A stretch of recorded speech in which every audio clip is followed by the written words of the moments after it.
لە دوای کەمتر لە 24 کاتژمێر بەسەر هەڵدانە خوارەوەی ملیۆنان نووسراو بەسەر دانیشتوانی گەڕەکەکانی ڕۆژئاوای شاری مووسڵدا بەوەی لە نزیکترین کاتدا ئۆپراسیۆنی کۆنتڕۆڵکردنەوەی ئەو بەشەی شارەکە دەست پێ دەکات. حەیدەر عەبادی فەرماندەی گشتی هێزە چەکدارەکانی عێراق دەستپێکردنی سێم قۆناغی ئۆپراسیۆنی کۆنتڕۆڵکردنەوەی شاری مووسڵی ڕاگەیاند. ونعلن لقواتنا البطلة أن تنطلق بكل شجاعة وبطولة لتحرير ما تبقى من هذه المدينة. عەبادی داوای لە هێزە عێراقیەکان کرد گرنگی بە شکۆ و کەرامەتی مرۆڤ بدەن و مافەکانیان پێشێل نەکەن. لە سەرەتای دەستپێکردنی ئۆپراسیۆنەکەدا سەدان تانک و ئۆتۆمبیلی سەربازی بە پاڵپشتی هێزی ئاسمانی ڕویان لە ناوچەکە کرد و هێزە عێراقیەکان وێزگەیەکی کارەبا و ژمارەیەک گوندیان لە بەری باشووری شارەکە کۆنتڕۆڵ کردەوە و دوو کەڵی ڕەش بە ئاسمانی ناوچەکەدا بەرز بوو. لە بەرامبەریشدا داعش هێرشێکی خۆکوژی بە پشتێنێکی بۆم ڕێژکراو لە گەڕەکێکی ڕۆژهەڵاتی شارەکە ئەنجامدا و بەهۆیەوە ژمارێک هاوڵاتی بوونە قوربانی. بۆ پێی ژمارێکی زۆر چەکداری داعش لە ڕۆژئاوای مووسڵدا سەنگەریان لێداوە و لە هەر چوار لاوە گەمارۆ دراون. ژمارێکی زۆر هاوڵاتی مەدەنیش لە کۆڵانە تەسکەکانی دادەژین.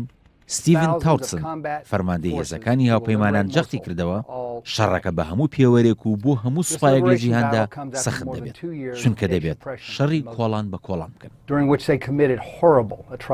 لە ئێستادا لە هەموو کات زیاتر ترس و دڵەڕاوکیە باڵی بەسەر هاوڵاتیانی بەری ڕۆژئاوای شاری مووسڵدا کێشاوە. لیزگران ڕێخەری نەتەوە یەکگرتوەکان بۆ کاروباری مرۆیی لە عێراق پێشبینی کرد زیاتر لە 400,000 کەس ئاوارە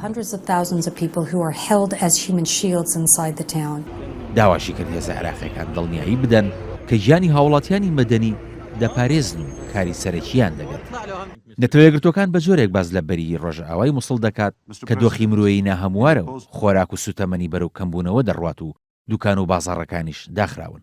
باز لەوەش دەکات کە ئاوی خواردنەوە کەمی کردووە و زۆرێک لە گەڕەکەکانیش بێکارەبا بوون.